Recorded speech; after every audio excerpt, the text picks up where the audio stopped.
দেওবাৰে সন্ধিয়া হাঁহি হাঁহিয়ে মানুহে থাকে বুকুৰ মেঘ।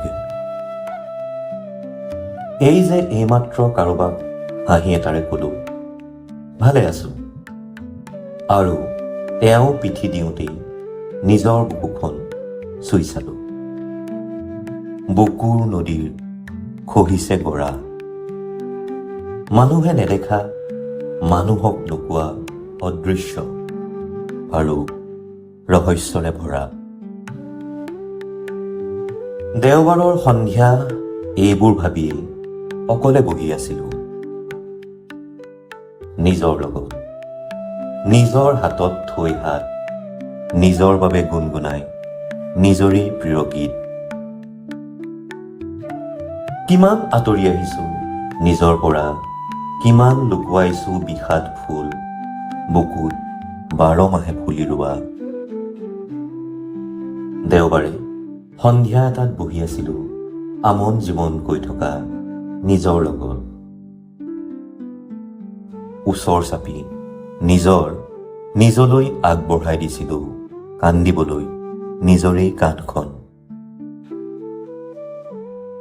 দেওবাৰে সন্ধিয়া এটাত আপোনাকো সুধিবলৈ মন আছিল, কিমান দিন হ'ল আপুনিও নিজৰ পৰা নিলগ হোৱা, কিমান দিন নিজৰ বাবে গান নোগোৱা, কিমান ফুলিছে ঋতুৰ বিপৰীত ফুল আপোনাৰ বুকুত। হাঁহি হাঁহি কিজানি আপুনিও ক'লেহেঁতেন ভালেই আছো, নদীত চাইছো নিজৰ মুখ। দেওবাৰৰ অকলশৰীয়া সন্ধিয়া এটাত কোনেও নাজানিব কোনোবাই চকুৰ কোণ চুই চোৱা, বুকুত হাত থৈ নিশ্বাসত বিষ এৰি দিয়া, নদী বুলি খামুচি ধৰা নিজৰ দুহাত। নিজকে ভালে আছো বুলি কোৱা সেই বোকাত মিছা দেওবাৰৰ সন্ধিয়া এটাত, নিজকে ভালে আছো বুলি কোৱা সেই বোকাত মিছা দেওবাৰৰ সন্ধিয়া এটাত।